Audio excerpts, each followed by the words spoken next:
Hi, everyone. Today I'm joined by Bonnitta Roy.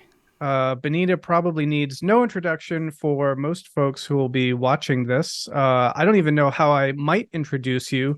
Me Uh, neither. so Can't help you out. yeah, so I think that that's actually fitting because I don't have a particular plan or set of topics for this conversation. I just thought it was criminal that you and I had not yet had a recorded conversation on this podcast. You're a very prominent voice in this sort of metamodern ecosystem that we're a part of, and yeah, I got the opportunity to meet you some months back, but it just seemed like, yeah, we should chat and talk. And so I'm very open to wherever this could go. But anyway, yeah, Bonnitta, thanks for joining me. Yeah. So it's nice to have the introduction with my full name, but everyone calls me Bonnie. So Yes, and yeah, it just even rings kind of weird in my ears. So gotcha. you're doing me a favor. Yeah, I mean, I was really excited to speak with you because I think that this conversation is kind of like a little bit of a mystery, like where we're going to go. Uh, um, and maybe I'll just start because or else we'll just sit here going, what are we going to talk about? Sure. And I do Uh, have a fallback kind of framing thing too, yeah, which I want to get your kind of thoughts on, which is just um, you know, if we want to go there, I'm curious. You've been really a part of this scene for since its inception. Since I mean, when I showed up, and there were already videos, Stoa videos, and a lot of stuff that has already been out on the internet and whatnot. You were part of these conversations, and so if we want to land somewhere, I would also just love to get your thoughts on where you kind of see everything yeah, now. And okay, yeah, but yeah, that's but I'm willing to go, yeah, that's wherever. good. Yeah. So actually, I've been on the integral scene since about 2003, 2004. I won the best alternative theory for the first integral theory, second best alternative theory at the first integral theory conference, and then I won the best alternative theory at the second integral conference. And what's interesting about me is that everything I'm going to tell you now until 2012, I was running business in landscape design and construction. So first in New York City and then out here in the country. So that was really my career. Um, and uh, um, and then, but behind the scenes, I was still doing philosophy. I got a degree in neuroscience. We didn't call it cognitive neuroscience then, um, but and I'd done some graduate work at Princeton there in Berkeley for cognitive neuroscience. And then I mean, I'm a big builder and I live in the country and I wasn't really built to be an academic. And so I ended up partnering with someone first in New York City to do these big, large landscape installations in these like atriums. And then I ended up building a business here out in the country. So that's like a whole side of me that then bought a farm and horses in the country and stuff. But I'm going to tell it from the metamodern scene. It starts with integral. And the interesting thing is, how did I get into integral? I was reading Fast Company. At the time, it was this big, fat magazine about new businesses and new ways of doing this. This is silly. This was before the internet. Or it was just right around the internet. Wait, And, but before the internet? I don't yeah, understand this. yeah, Yeah, I no. know. Well, this is a science fiction novel, I'm telling you. It's a dystopian science fiction novel. And Fast Company was a cool art business. It still exists on the internet now, but it was a cool business thing because they interviewed like Ken Wilber, and but they're looking at new businesses and stuff like this. And this was the time of dial-up and Yahoo listserv. And I found my way into a Ken Wilber Yahoo listserv, and this kind of started the whole thing. And what there's a backstory there, but I'll just keep this thread here. Well, and I just a question. So, I mean, Yeah. at that time, you said that was like 2003. So that actually would have been more or less kind of the real heyday of the integral scene, no? Yes, he was writing the Cosmos excerpt A, B, and they were going around the internet, and it was really sexy because you were on the internet and you had in your hands something that other, you felt like you really belonged to a club, and Integral Naked was a big thing back then, and one thing I want to say is that people think social media is brutal today. The Ken Wilber groups were extremely brutal. Talk about ego deconstruction and just like bam, bam in your face. So I think I'm still like that. And I think this is part of the benefit that brutality had for me. I think is part of like why I bark at people and resist pampering the ego, let's say. But they were extremely brutal, and people calling each other out on their shit and talking about really serious. We didn't talk about the world climate and the world going to crap in those days, but we talked a lot about the oscillation between transformative psychodynamics and mental illness. So we all were dealing with various out-of-body experiences and tantric dreaming and it was very Gurdjieffian, like wanting to get rid of the veils, really pushing people to take this stuff seriously. So it was extremely brutal, but I found that to be also helpful. We can talk about that later. But then, so then the integral became a scene, and I started in 2009, I think. I started something called the Magellan courses, which was an online course. It was free. That we studied Christopher Alexander, we studied Wilber, we studied a lot of my critique of Wilber, we studied Gebser, we studied someone called Jason W. Brown, who developed the theory of cognitive microgenesis. And then we would have these retreats here. So like we were doing this stuff for a long time ago. And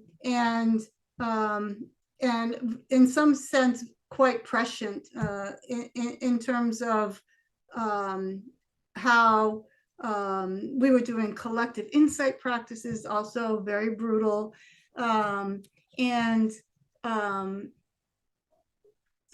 working with the horses and working in nature. And so in a sense, I feel that I've been an innovator in terms of writing alternate theory. I got on the internet really fast teaching. I've been teaching on the internet for a long time, developing retreats. And so I think that's something that people don't always know about me, that I've been at this. So would you, I mean, do you, this is going to maybe sound ridiculous, but in terms of throwing around labels and terms and things, do you identify as an integralist, or do you eschew labels? Are you, let's say, more at home in integral conversations, or have you seen a blossoming of this kind of broader liminal web? Is there, you find, where would you say you're kind of most at home in some of these different community spaces? It's a good question. I think integral has created lifelong friends, even if we argue all the time. And you realize there's no decoupling some of these relationships that have been, evolving over a long time, and so I would say that I identify with those relationships, and yet it's a little more complex than that, because like there's a couple of young people that I'm working with they run an organization called Endemic, and they're doing really interesting work on creating sacred societies and a bunch of other stuff. But I know them because they met me. They would go to Integral conferences to go to my presentations and workshops. So there's a peer level of the people that were presenting at these workshops that we constitute like these relationships that are enduring, but they're always moving, because there are people like Zach's doing one thing and I'm doing one thing and Tom Murray's doing stage theory, which and so sometimes people would complain like, why don't you all get together and create like some monolithic thing? And I'm like, well, that's not what we're about. We're about you creating the thread. You got to thread what the hell is going on, And a lot of us, even after years and years, are still innovating. So we're not at the point like Ian McGilchrist is at a point where he has a big capstone on his work, but all of us are still innovating, and we innovate because we also critique each other's work, So there's like a lot. It's lively, so there's different tiers of age. Like there's Suzanne Cook-Reuter is very senior in terms of age. I'm the same age as Wilbur. Terry O'Fallon's somewhat, I think, a little older. I'm the same age as Wilbur. And then there's like the 42 to the 40 to 50s. This is like the real power in the work right now. I mean, and then there's like 28 to 40 people that are really curious and working really hard, but they haven't established like an anchor in the ground yet, so that's what I identify with, this kind of like multi-generational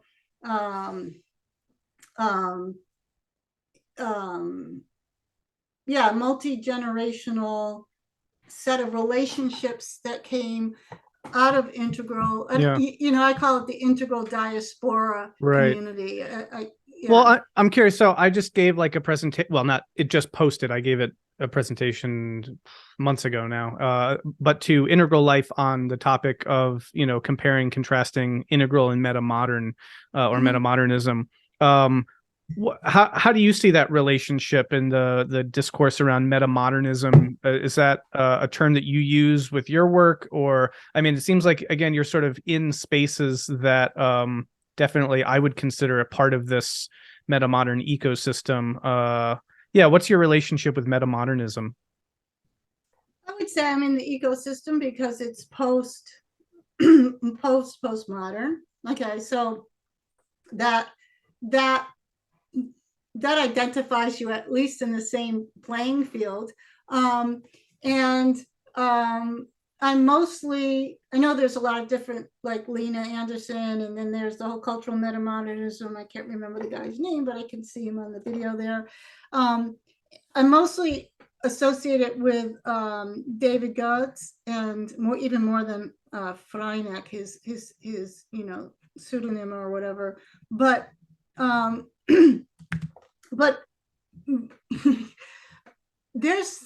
relationship to metamodernism is that my relationship to most of this stuff is I don't think it's radical enough. I think there's a lot of malware that goes very, very deep. So, for example, metamodernism is conveniently and often understood as integral, except it has a cultural development and political component and a sociological component. And Wilbur really was only good in the individual component. But then for me, I have a critique of developmental stage theory in the individual. All my friends are developmental stage theorists. But metamodernism really is difficult for me because there's a very strong critique against stage theory in cultures. And this has gone back to when Beck and Cohen wrote Spiral Dynamics for the work of Claire Graves. They split up because Cohen was saying, no, this is not a stage theory. If it's a population dynamic, it has to be, it has to evolve, not develop, and evolution is contingent. It doesn't have stage. So for me, metamodernism is really problematic, because I think shifting the stage theory model from the individual, which is empirically tested, still has problems, we can get into that, to a cultural critique. I think it's a meaning-making heuristic, but it thinks it's scientific. And I think that's, so for example, and it confuses developmental logics with evolutionary logics, even if you say evolution. So in evolution, the frog is my ancestor, but also could be the progenitor of the next wave of the highest form. Evolution, so for example, when the dinosaurs were the highest forms and they went extinct, the lowly shrew went on to found humans. And when the fabulous fishes of the Cambrian explosion went extinct, the worms went on to found the dinosaurs. So evolution is not a stage theory. In evolution, the next highest forms very rarely, if ever, develop from the previous highest forms. Well, and it's let me just say this. Sure, and the reason why is the highest form is too niche specified. So if you think of the highest human forms, we're all internet people and this and that, we have very little wobble room to survive an extinction event, because we're too niche specified to highly, highly, highly refined niche. And Aurobindo struggled with this because he lived during World War I and World War II, and he realized that spirit burns through forms and then can go back and go forward and go back and go forward. And I asked Daniel Gortz this in the Stoa, and he says, yes, that's truly the way evolution works. So this is just my opinion, why it's very hard for me to get into metamodernism as something that's serious, although I understand that it's a meaning-making, it makes meaning, and it can be helpful. Yeah, those are perennial issues that I feel like, I mean, there's a trajectory we could go in this conversation of like zooming in on that, and I'm pretty confident that by the end of the conversation nothing will have changed, so it's probably not worth going into that. But I am curious, what would you make what do you make of teleology? That's a good question. Okay, so when I stumbled upon Wilber's work, I was writing a big, huge philosophy of my own called telos. And it was justifying here's the hook, the apparent teleology of the universe. Okay, so it was very sophisticated. I don't even think I have, because the hard copies anymore. And I didn't have a PC at the time. IBM Selectric. So you mean there's a lost work of Bonnie Roy? Yeah.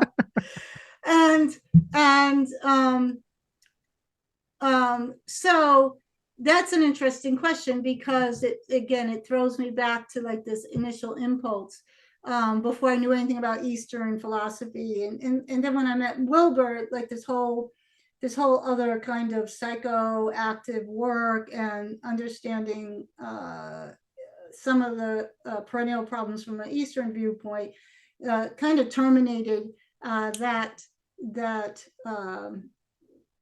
project. I would say there is, I think the interesting project is to explain the apparent teleology of the world, in the same way that Carl Friston said the mind can be looked at as if it's a predictive processor. And so it doesn't mean this is real. It's just useful. So I would say, I would say today, if I had to make a statement, like my life depended upon it, that I don't adhere to teleology the way people have a strong teleology, but I think there's an inherent intelligence in the universe, which is certainly non-trivial, and which means everything holds together. That's the best way. It doesn't have, it's not going somewhere, but it's completely coherent and integrated and intelligent all the time. And I just say the Tao is not broken. You look out, and no matter how bad life gets, I don't believe the Tao is broken, but I don't believe it's going anywhere.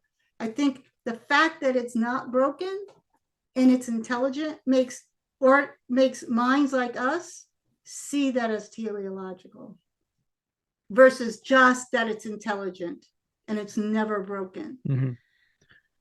Well, maybe we can just jump right to the heart of it then. So like, how would you characterize your ultimate environment, what James Fowler called ultimate environment, right? Like, how do you, how would you articulate, something like the grand scheme of things, if that makes any sense? You know what I mean? Like, if it's not teleological, if it's not really going anywhere, but there is an intelligence. You mentioned spirit earlier, and from other contexts, it seems like you're very fiercely naturalistic, I think, Yes. and which is something I appreciate about your work. So yeah, maybe spell out a little bit, Yeah, so fierce naturalism. Uh, so I tell a joke, okay?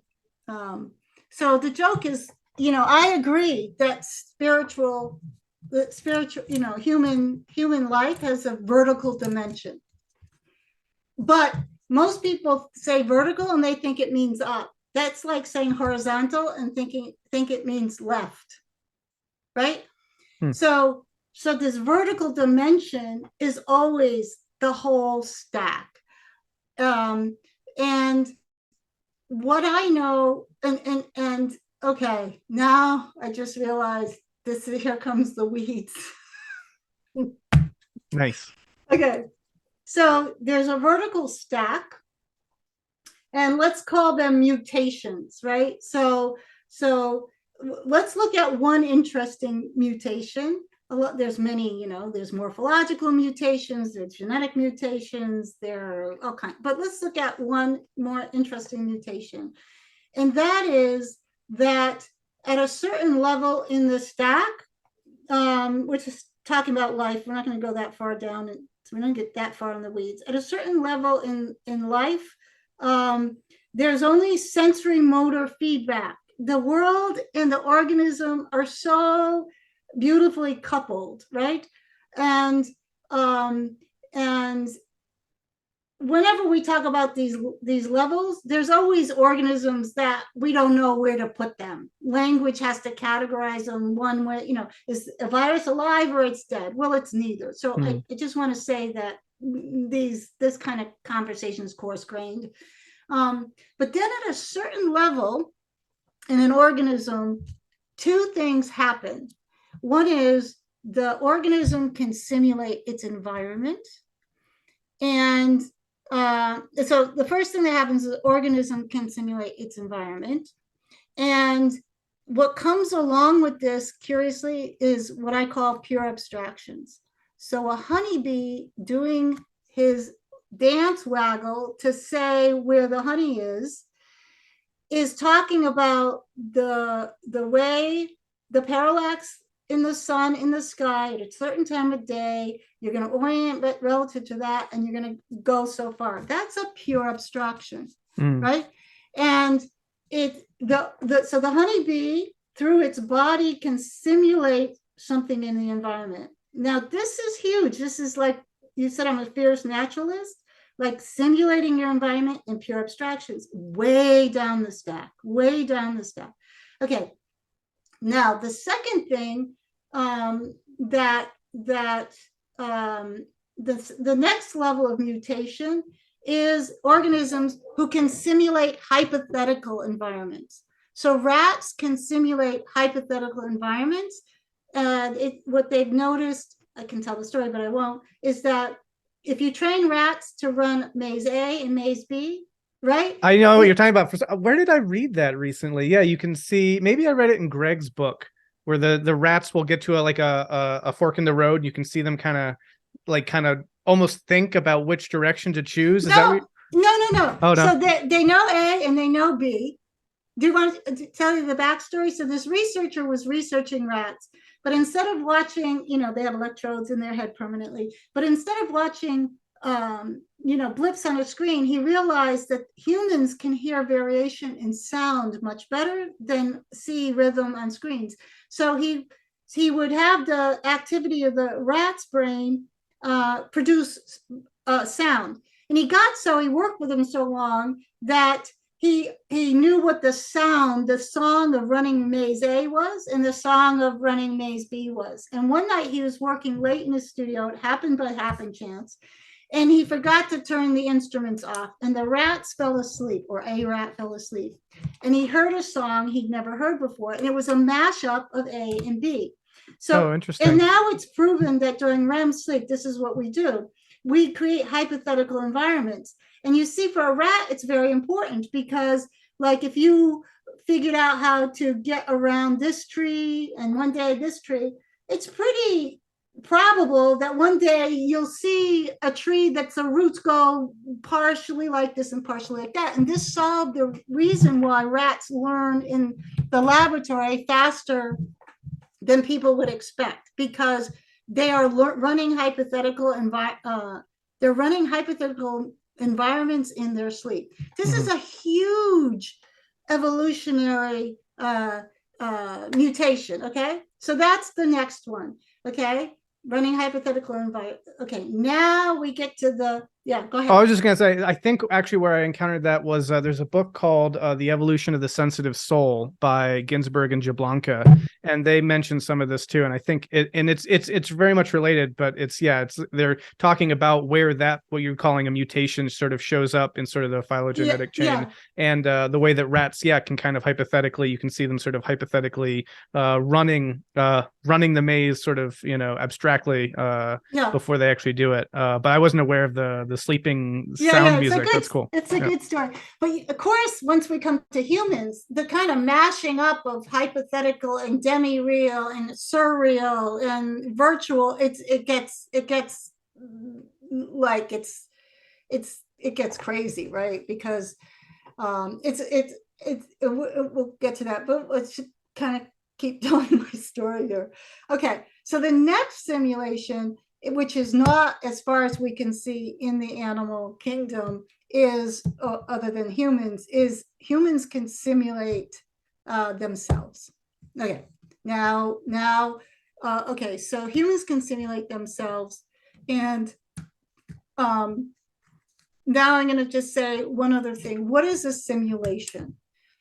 And so what is a simulation? We talked about the rats, we understand that.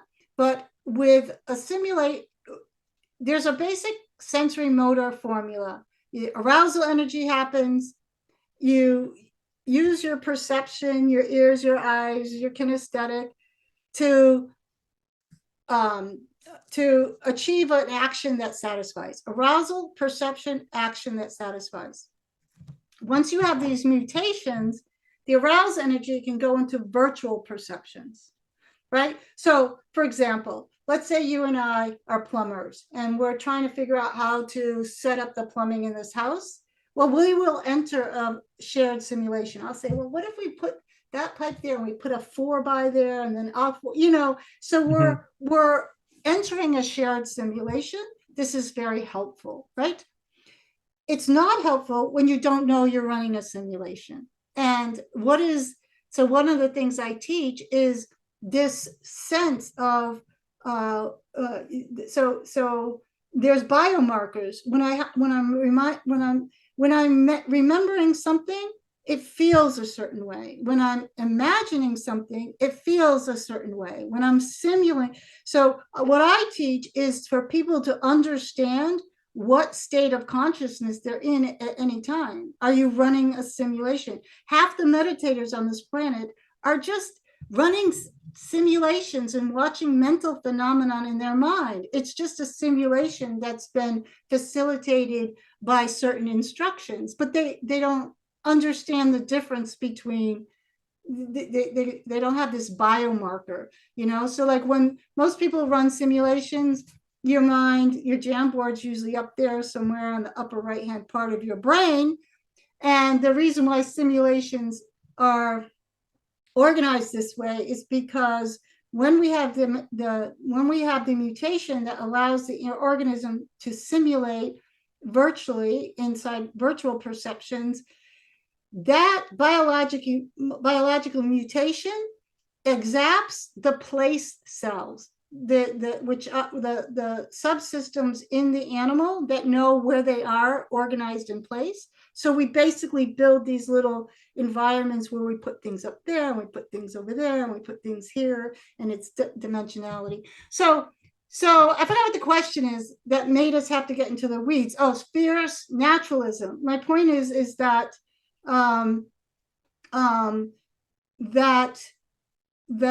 Well, wait, before yeah. I, not to interrupt, and I don't want to interrupt your No, story. I if need there's help here. Oh, okay, yeah. So actually, so this is going. great. No, I love everything you just said, and I very much agree with it. But then I want to bring everything you just said back into conversation with where we started around, or not started, but got to with teleology and kind of this normativity developmental thing. Yeah, that's helpful. Yeah, so the way that I look at this, and then disabuse me of my faulty errors here, is that is like this stack that occurs through evolution, and that narrative now is becoming clarified through the work of like some of those people I just named. But I love Greg's work for really getting at some of this. Greg Enriquez, Bobby Azarian, etc. Carl Friston, many other people are kind of clarifying this narrative.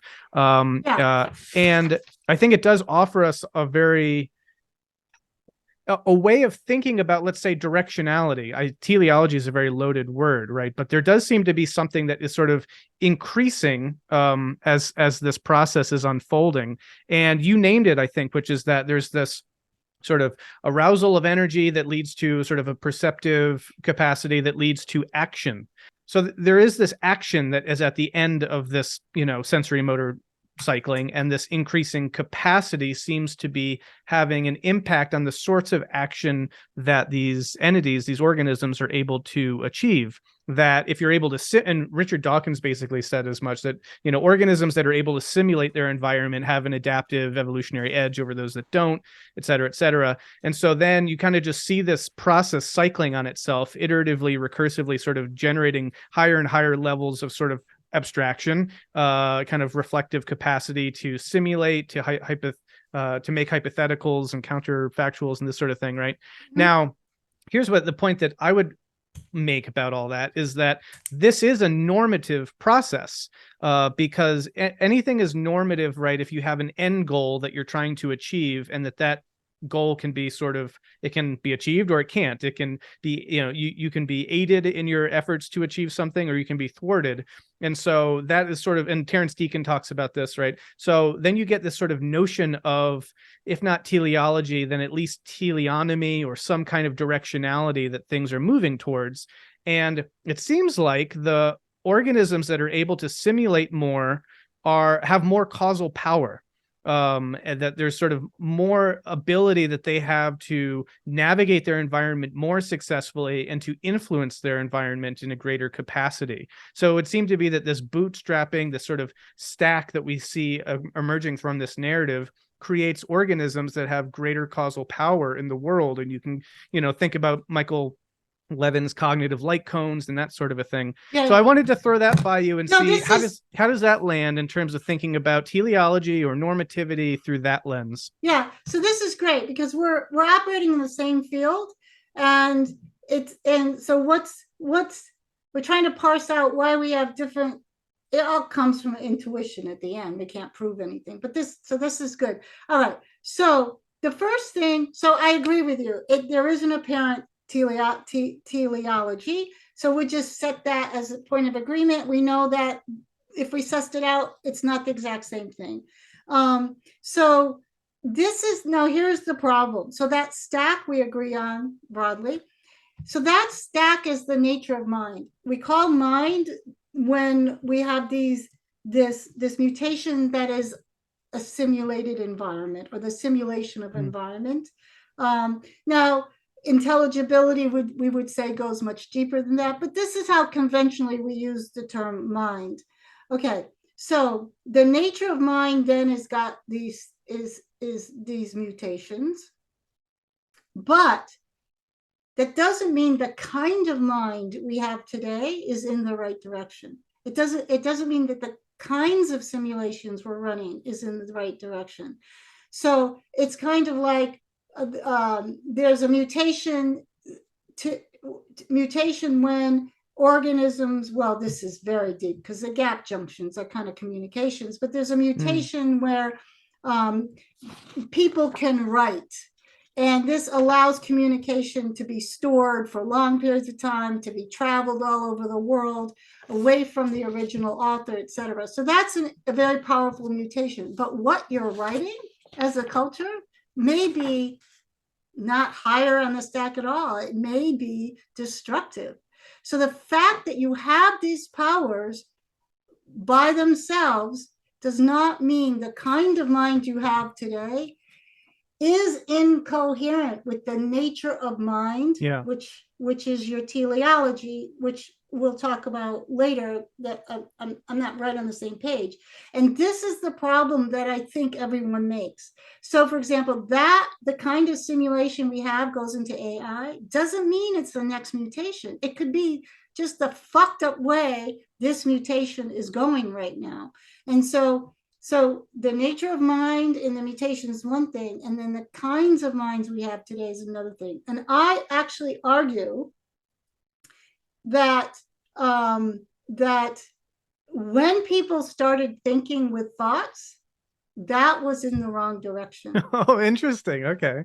Right. I'd love to hear that unpacked a bit. And this is, of course, what was happening in the axial age. Socrates was like, oh, I have I can make this abstraction. So in the real world, for example, in the mythologies and the early allegories, the god was both an asshole and a warrior and a rapist and a hero all at the same time. You get to the axial age and you can make these abstractions that goodness is a thing into itself. Courage is a thing into itself. And you somehow get the impression that they exist as real things. And this kind of, it tidied things up. You don't have to wonder why, Odysseus is an asshole and a hero at the same time, because we're not working with Odysseus. We're working with courage, knowledge, virtue. This is fucked up. This is what Whitehead would say is the problem, because those things are reified. And they don't exist. And then we have 2,000 years of philosophy arguing over what those things are. They're, what they are? They're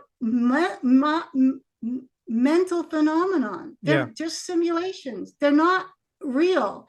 And all of philosophy and all of this is dealing with mental objects in our mind. Well, so this is a perversion of reality. Yeah. So no, this is really interesting. So about that then would be, so the way that I also I think this might be an important intervention into some of these confusions as well. And it took me some time to move in this direction, but I think it's more right than the way that other people, including myself, tended to think about this, is that as this directionality leads to, as you move up the stack, let's say, what you get is greater sort of agential autonomy, or because you're getting more causal power, you're sort of getting greater freedom. Essentially, there's greater potential. You're entering a possibility space that is wider, and so I guess I find that to be a really important thing, because it can help us move beyond these simple things that Zach Stein criticizes, like the growth to goodness sort of thing, right? And it also accords with the empirical data of developmental researchers who show that, like, Kohlberg showed that, like, yeah, you can be here cognitively, but 30% of people who might see this, only 15% of them are going to actually make an ethical, moral, reasoned decision based on that information. So there's a difference between our sort of autonomous wills and the abilities that we have. And so my inclination would be to read not that abstraction itself is inherently like perverse, but that it just affords us a new way of thinking about the world, which can then be, misplaced concreteness can enter in, and these confusions, these perversions of this capacity, this technology, a psychotechnology sort of shows up, and then we misuse it. But that's not necessarily inherent to the thing. It's just how what do you make of that? No, so it's beautiful. I was going to give up on this, but this is beautiful. It's just your intuitions are right, but I want to try to convince you that you're in the right direction, and if you push further, you'll be somewhere really special. Okay. Nice. So there's abstractions that are mental objects. And then there are pure abstractions. Remember, I said that the bee can do a pure abstraction. And pure abstractions is what we want to train our minds to do. And so this is pretty cognitively heavy, but I think you're fine because you're already onto it. So those things are mental objects. I think we understand that when you look at virtue, and then we understand the story I told. Okay. Now, when we look at abstractions, we need to understand two things. So this is just Bonnie being what I teach on a regular basis. So I'm just kind of peacocking it or whatever, but this is fun. Okay. Peacock away. Yeah, so Hartshorne, peacocking, yeah. So Hartshorne made a big contribution to metaphysics by talking about what I'm going to call, he didn't call it this, but I'm going to call categorical abstractions, right? Categorical abstractions are like virtue. But that's too hard to understand. Categorical abstractions, this is not how he talked about it, but this is an easy way to understand it. It's like the color red, okay? I can literally see red. It's just a perception. But I can never see just red. I can only see red things. So red is an abstraction that doesn't exist. It only exists in instantiations, okay? And so that's a categorical abstraction. That's what virtue is. It doesn't exist. Of course, Plotinus and Plato ideals, this is the move they made. But what it is a categorical abstraction. It's useful because we can talk about what's virtue in this, but it gets further and further from the real because it doesn't exist. It's not a thing that you can examine. And when you examine mental objects or categorical abstractions, they show themselves to be empty. Why? Because they're mental phenomena. Okay, excellent. That's categorical abstractions. You have to be careful with them. And then there's something called pure abstraction. So a pure abstraction, they have to be careful because this is already virtual, so it's weird. You can't say, well, that's really pixels on the screen. Okay, so if I drew a line like this, linguistic convention says it's a circle, but that's only a linguistic convention. We can literally see that there's a mark on the page. And now if I ask you, where's the center? Okay, that's a pure abstraction because you literally don't see anything on the page, but you immediately see that it's there and not there at the same time. Pure abstractions is the spirituality of postmodernism. It's very Platonic. It's not Platonic, it's Pythagorean, because these deep structures in math are pure abstractions. Pure abstractions are there and not there at the same time. And I argue that it comes from some of the Buddhist Sotantrika esoteric school. That is the role of mind. The mind directly enters the world because it can see things that are there through the organ of perception called the mind that are not there otherwise. So that's my game. My game is to make these distinctions and say, okay, now on the steps of the Stoa, if we were here, we would stop thinking with thoughts and we'd be looking at how does the mind see what's there and not there at the same time? Because the mind is a certain organ of perception. And to me, that leads to the spiritual. Interesting. Yeah. So that's like my framing. Well, can I ask you a question? So, Yeah. Everything we were talking about in terms of that stack and the whole evolutionary process, and for me, I've gained a lot by coming to understand that through basically concepts like information and energy and entropy and et cetera, et cetera.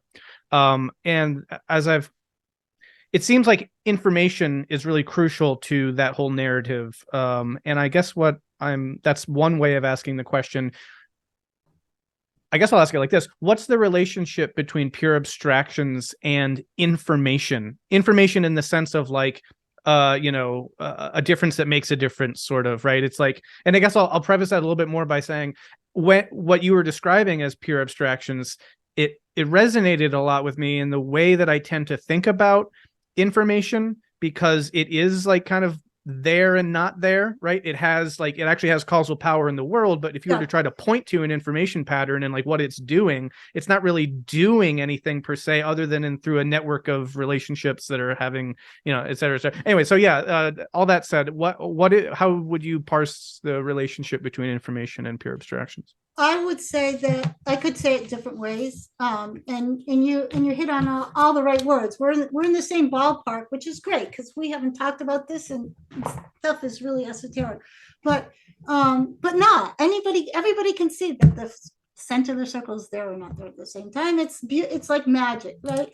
So I would say a pure abstraction is direct perception of, you could either say the causal manifold or the deep patterns in the causal manifold, which is what causal manifold is. Some deep, persistent, enduring, and originary patterns in reality. Now, if you ask me, are they contingent?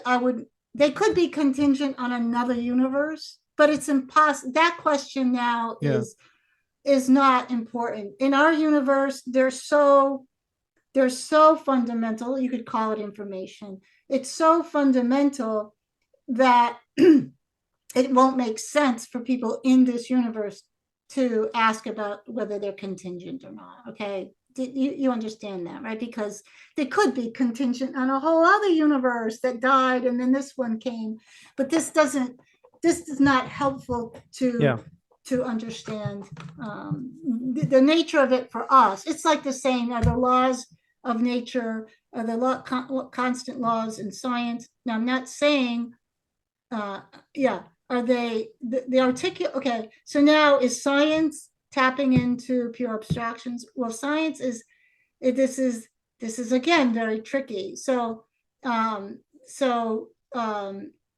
science has to articulate an intuition, and the intuition is this hit of pure abstraction.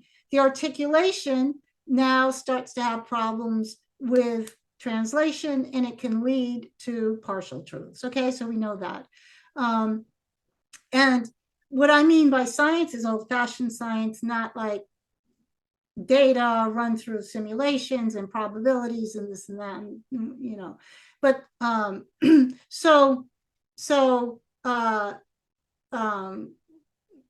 when you see someone like Michael Levin looking at a planaria and asking a question that's never been asked before, he's intuiting a pattern in the universe that was taboo to ask in the biological sciences, but there's some direct insight into that.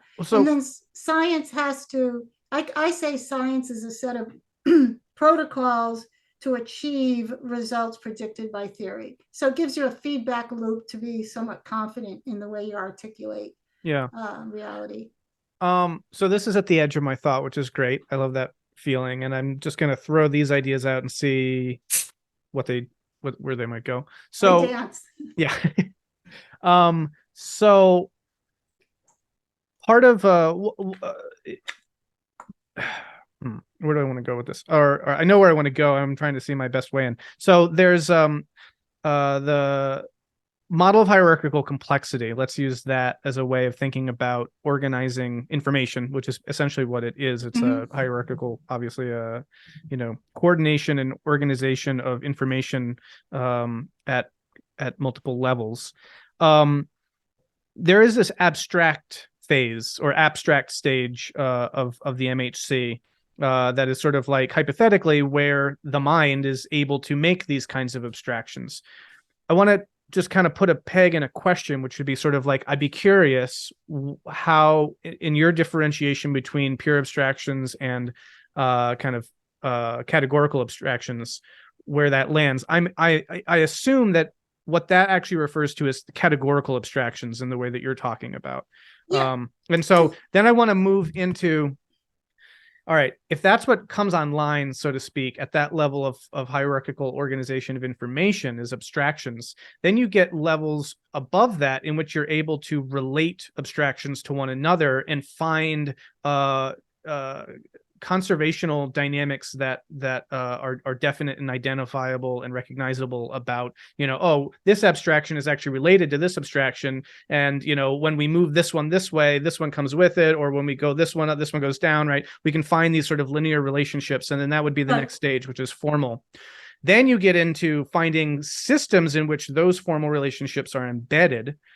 And then you can get into higher. So basically what you're doing is this the recursive thing in which abstractions are sort of being related to one another in more and more ways. But what I want to get to is that you use this idea of like this causal manifold.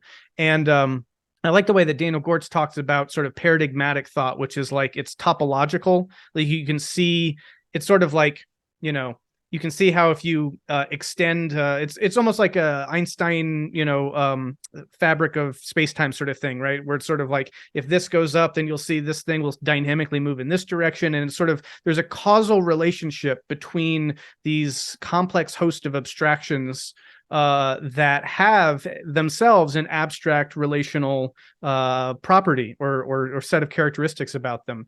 And so what I'm intrigued by the idea is what you're naming as pure abstraction, where you're sort of peering into this causal manifold at, like behind reality, so to speak, is actually getting at that very high paradigmatic or cross-paradigmatic level in which actually all those abstractions find their multiple relationships and they're, that's what's behind reality. That is like everything that I do is related to these things in this way. But when you can see those things kind of directly, so to speak, right, you kind of get this intuitive appreciation for these profound sets of relations that happen across scales. Is any of this making sense, or is this? But okay, so what's happening is, again, there's more than one thing happening. So let's see if we can separate it. So it's not so like much. Okay, so first of all, if you're the average person and you learn, okay, first, very minor point, hierarchical complexity is real, developmental stage theory is real, but it's real because it's trivial, right? So I have to be 2 feet tall before I'm 3 feet tall. I have to be able to think in terms of abstractions in order to think in terms of systems of abstractions. So there's the most real part of developmental stage theory is actually quite trivial, but that's why there is stage theory works everywhere, because of this just trivial truth about development. Okay, so now what happens, what you're talking about, is happens when a child is at a certain stage and they can't do an abstraction, and then they're at a stage when they can do abstractions. Now we have to separate this from the educational system. Most people who learn how to do math, algebra, and even calculus have no idea what it means. They just know how to do the operations. And there's a blah, blah, blah about this. people are very good at taking things that are hard to understand cognitively and turning them into procedural things. It's like children, before they can read, they flip the book and they're reading the things because it's easier for them to do the procedure of just blah blah blah. Okay, so one of the things we have to be careful is that a lot of what we're measuring when we say someone's capable of doing, it's kind of like, yes, you can do abstractions, you can hold a lot of complexity in your mind and manipulate them, but that's not doing pure abstractions. Okay, all right, so now this is what children do. Well, I'm not going to go that way. So, well, can I just, I want to say something really quick too, is that one of the, there's a very interesting way in which a lot of this stuff does come out of the field of developmental psychology, but I'm actually really interested in the way that that's sort of a peripheral kind of accidental aspect of its historical emergence. I mean, Piaget himself was an epistemologist, and so I'm more interested in the MHC, not in terms of talking about what stages people are at. I'm more interested in it as an abstract model of a way of organizing information hierarchically. That has its own logic to it and that unfolds according to this sort of recursive process.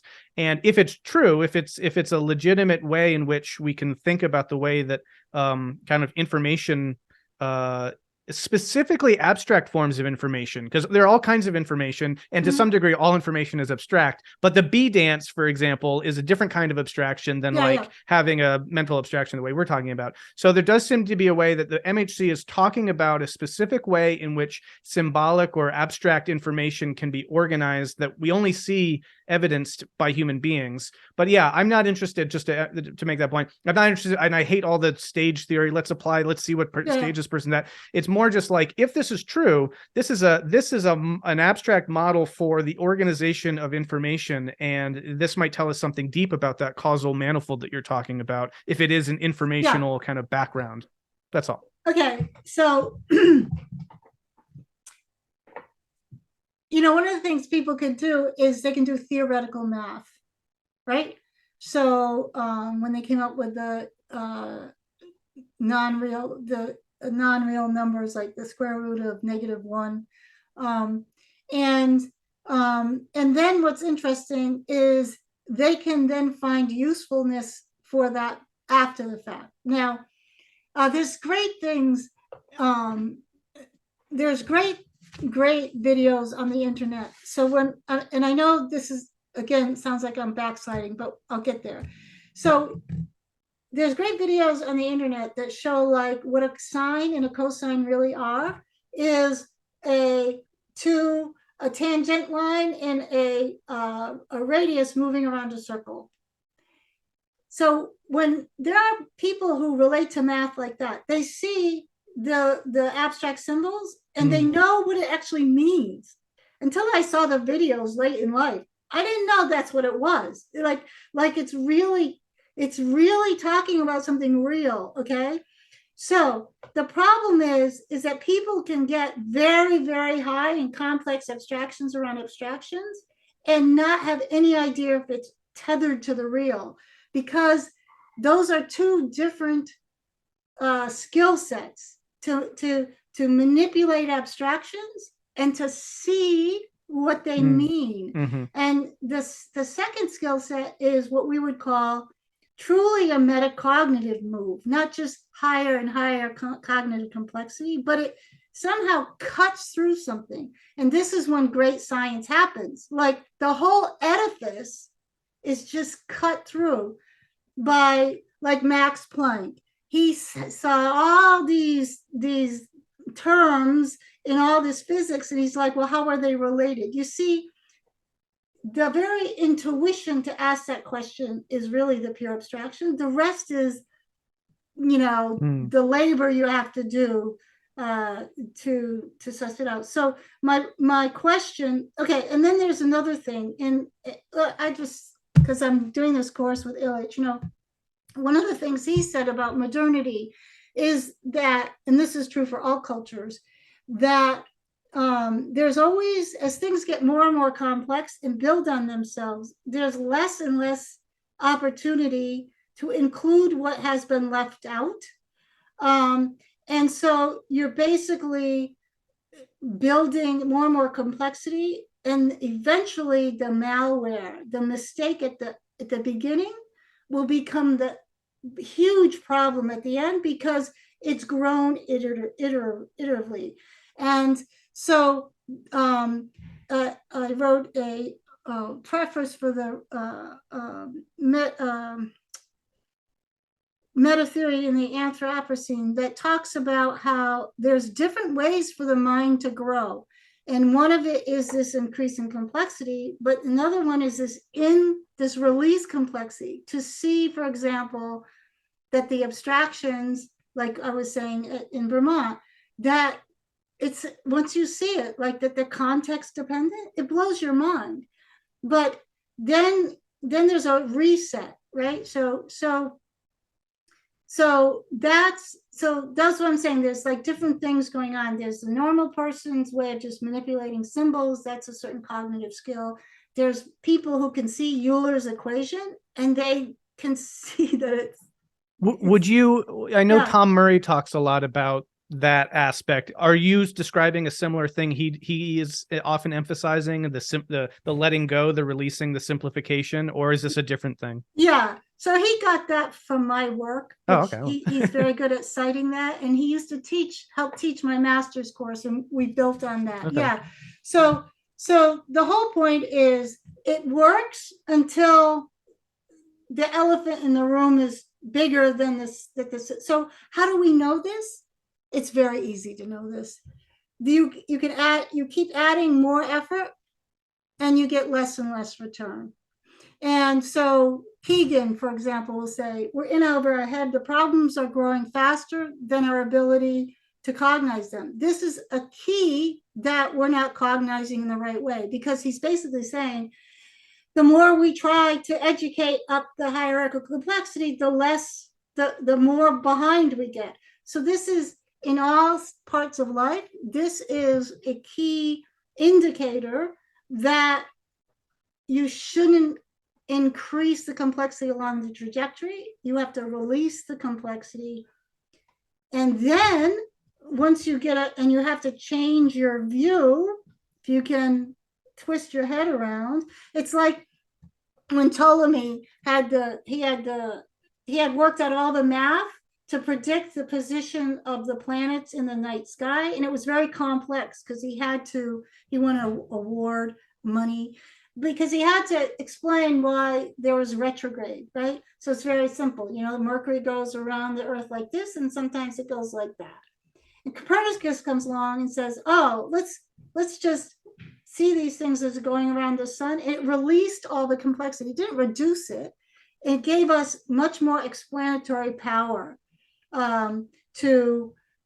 because it made the whole thing simpler, really. Yeah. So all of a sudden you have this leap. And I think I would argue we're at a stage where this model is telling us that's where we're at. We're way beyond this. I think that there's an interesting semantic element, or this is my hypothesis. I could also, I'll just. Yeah, semantics is part of it, but go ahead. Well, so my thought would be that we're often confusing sort of this additional horizontal increase of epicycles as a complexification move, when in fact that's just existing at the same level, but just adding more and more of it. Whereas what Copernicus is doing is an actual insight move of getting to another level. But because the way that I think about complexity, it's like dimensions. It's like making an orthogonal move, right? Yes. So it's like if you're in the second dimension and you're like, hey, look at all these two-dimensional shapes and squares and triangles and everything. But then when you can pop out of that, like something like coming out of the piece of paper, look down, be like, oh, there's a bunch of things, but now I'm in a 3D world, right? Now, so this is what's interesting to me, and it's a question mark. I interpret the model of hierarchical complexity as mapping those orthogonal moves. But and this could be really interesting, the model of hierarchical complexity could be at one dimension, and there could be an orthogonal move to the to the MHC. Let's just say, and the MHC, I'm just using that as an example. I mean, there are multiple models of hierarchical complexity, and so whatever we want to use as sort of our model, this is what I'm kind of it's this is rich though. It's just trying to think of like, okay, right, if that's not the model that's mapping this recursive orthogonal move making, then we need a new map that does do that. And whatever does that, and it could be, then we have two axes where we're talking about complexity, but we're also talking about this insight pure abstraction move that you're talking about. But you see, there's a semantic confusion there, because then that's not really a releasing of complexity if you think about complexification as including that orthogonal move. Does that make sense? And so I'm kind of hung up on that. Yeah, I mean, I think what will happen is after this conversation, I can feel you separating and so it makes sense as a question. Mm-hmm.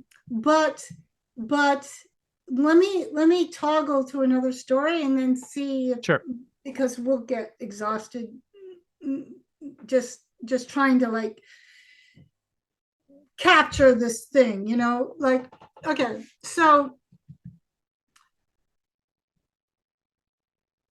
for me, Dan Brown calls these, if you're in the tradition of, meditative training and Dzogchen, he calls this, you need a new vantage point. And so it's clear that's what Copernicus has. He just, the whole problem.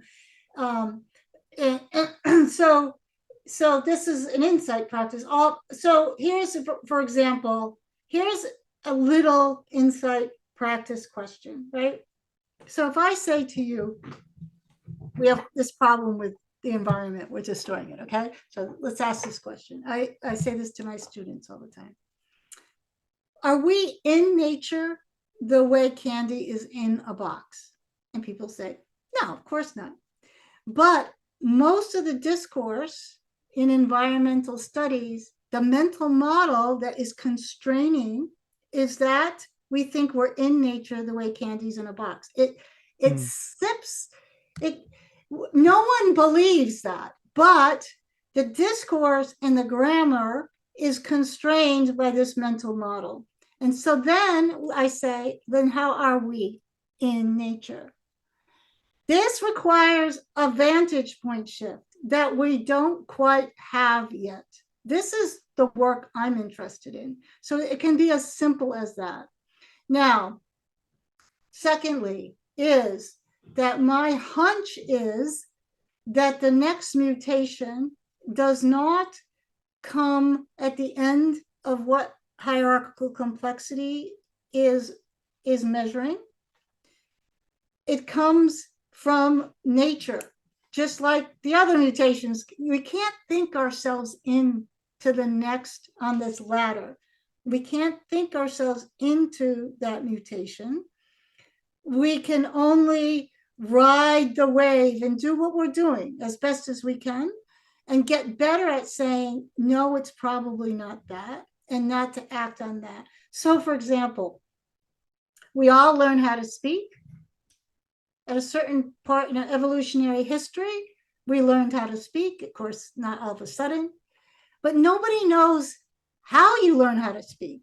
And I believe that what we're after is something like this. We don't know what it is. We don't know how to do it. And yet it's something that we're going to do. So for me, I've learned my own practice is model hierarchical complexity, not interested to spend my time on that because it's not this kind of thing. So for me, I would like to work on simple, powerful insights, like how are we in nature? Like, here's another one. So another one is, was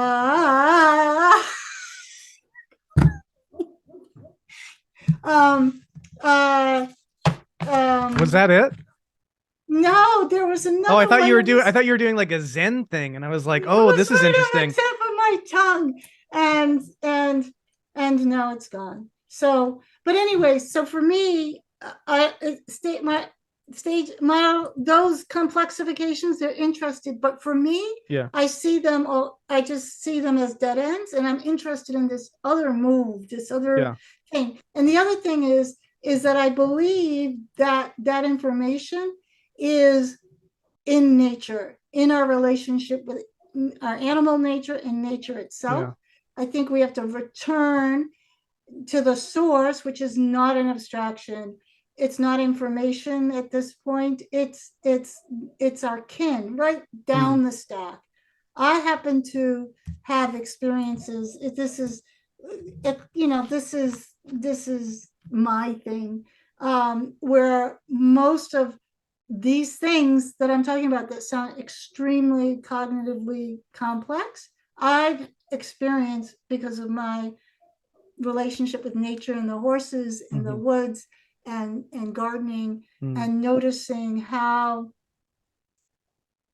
limited we are by the mental models that are constraining our vantage point to what I would just say is a modern vantage point. And I don't think postmodernity gets out of that. It's just a critique of itself within the same. And I don't think metamodernism gets out of it. Well, this is interesting. I like how we kind of led to this aporia, which I feel like is sort of this, like, we could come back to this at some point. I'd love to have another conversation, because I feel like we're kind of independently converging towards certain things, but I think we're on different paths as well. And so this is great. I guess I wanted to say, what did I want to say? Just briefly, I guess that, I think some of this can be interesting, like semantic aspects. And when you talk about, we're always forced to try to use language and cognitive terms to try to explain deeply embodied, intuited experiences. I mean, like, just try to explain how you felt listening to, Mahler's Adagietto or something from his Fifth Symphony. It's like you use all these words, and then there may be multisyllabic words that are drawing on all these concepts. And so that's sort of like the reality that we have to deal with. But at the same time, I want to say that, like, I think that while that may be the medium that we need to express these very grounded experiences, they are also still mental. Those experiences are still mental, because they're mediated through our minds that are having these experiences as well. And so the word mental can be sort of derogatory, thrown around. Oh, that's over mentally or over mentalized or something. But, like, I also like the sense of the mental as being, well, that's the medium through which I'm having these perceptions, these immediate perceptions as well. I just wanted to say that. And then the other thing I wanted to say is just that, I think that there is this really interesting thing that needs to be explored with the way that, if it's not complexity, something is moving forward. There's a vantage point shift that is increasing, but that it is. Because I wrote this down and I wanted to reflect back to something I agree with. Yes, there is increasing degrees of freedom, but we should be careful not to see that always as being more complex. Because you can get more degrees of freedom by this releasing complexity. Okay. So once you use that term, I've wrote this was the paper that won the Alternative Theory Award, is that what we're looking for is increasing degrees of freedom.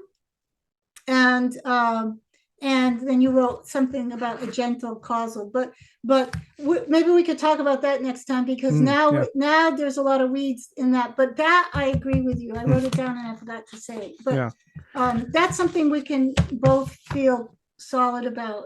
But you see what I'm saying? Sure. It's not always synonymous with complexity if you really look at it. I agree. And then at the same time, everything that you're saying also reminds me of, like, Benoit Mandelbrot, who could see the geometric things that he was describing. And if you watch interviews with him, he's like, I don't know why other people didn't see this. I can see it very clearly. And he, in the process, comes up with this new geometry, et cetera, and a new way of seeing the world. And for me, it's like, well, and actually we get complexity, a lot of complexity mathematics and fractal, all this stuff kind of directly ties into complexity itself. So we do complexify by means of these profound intuitions into, just sort of somehow immediate intuitions. And so, yeah, I'd love to probe that idea further of like how these things relate, of like how profound complexity can also be incredibly immediate. Because I'm working a lot with these concepts at the moment of like, they actually, I think, go back to Hegel, but Kierkegaard picked them up, and he was really also taken with this issue of like immediacy versus reflection. And reflection seems to be the recursive move that can always get you to new levels of complexity. And yet we also want to get not just more and more levels of epicycles. We want an immediacy of like an immediate sensed awareness, an immediate intuitive awareness of truth and insight and all that. And yet these things maybe have a profound dialectical relationship with each other that maybe follows its own logic or something. So it's like, I see that, I don't want to sound like an asshole here. Like I see like my relationship with you is that I've just been asking these questions for a lot longer. And the only thing I can try to do is like save you time. Right? Yeah, well, I'd appreciate it. Because I'm probably more than twice your age, right? So that's how I feel like our relationship is. And so here's a couple of funny things. I wrote them down because there's so much going on in what you say. Okay. When back in the day in the integral community, there was a big fault line. Okay. And this is what you were saying. Some people can see it. And all right. So Wilbur had a theory of holons. Holons are nested sets. Then he has the 22 rules of holons. And some of us said, no, that's not how reality works. They're fractals. And some people would use the term fractal, but they could only see nested sets. Only till recently are young people in this field, they just know what a fractal is. Like when you're going into the Mandelbrot set, some people think space is getting smaller and smaller and there's less room, but there's not, because when you go deeper and deeper in, the whole space-time thing is also moving relative. When I first started working with integral people, most integral people, even if they scored high on the scale, they could not see the difference between a holon and fractal. So this is improvement in this, but it's not because they reasoned more they could just see the difference. Okay. So this is, and that's what you were saying, you just see it. And why is this the case? A lot of it, we could get into theories of that, but you don't probably remember the time when people couldn't see fractals, and some people still, you can tell they have this mental model of nested sets, but that's not with now. Here's and then you said something that I wrote down, and maybe we could talk about this, like eventually get to this, because I think we're eventually getting to what you really want to talk about, but like spirituality and stuff. But we couldn't just, we'd just be talking like this, right? So we can talk about two things. One is, what is the self, and what are you aware of when you're aware that you're aware? And just to give you the punchline before the joke. So to me, what you're aware of when you're aware that you're aware is just that the body is aware. Now, one of the things that we know, for example, is that when you run a virtual perception in your mind, okay, so when I'm thinking with thoughts in my head, like using words, and maybe I'm practicing the script, well, what am I going to talk to?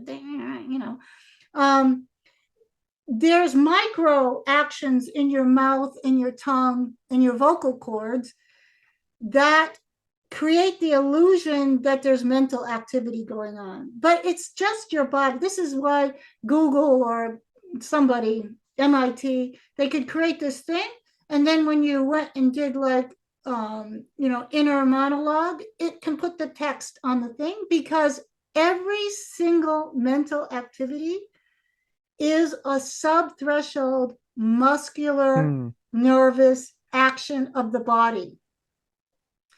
So this is a fierce naturalism, and it's not reductive. It's magic. It's a mystery how this can happen. Okay. Now, so I believe that what you're aware of now, if you go into a certain meditation, you will start to be aware of the self you simulate. And you have to understand when you're in a simulation or not, versus that the fact that the body is aware. It's a transducer of information, and that's not your mind. In fact, you can be aware of your mind. What's aware of your mind? Your body. It's like, because your mind is muscles moving, and your body has sensory feedback when your muscles move. Okay. So it's completely holistic. All right. But I believe that the self is a pure abstraction. That not that we now the ego self is a psychological construct, but if you read Christopher Alexander, and after 4 volumes of looking at the world from architects, and he says, I'm looking at the self of the universe. I think that we have a sense of self, the en soi and the pour soi, because it is actually a fundamental reality in the world, and then we introject it. We project the psychological egoic self as a structure, but I believe we introject the self because it's a pure abstraction. So it's not that I wanted to say that because even though I put the mind back into the body and the body back into nature, I'm not a reductionist. Now, reductionists wouldn't say that. Yeah. And so I just wanted to get that. No, that's great. We have fierce naturalism. Yeah.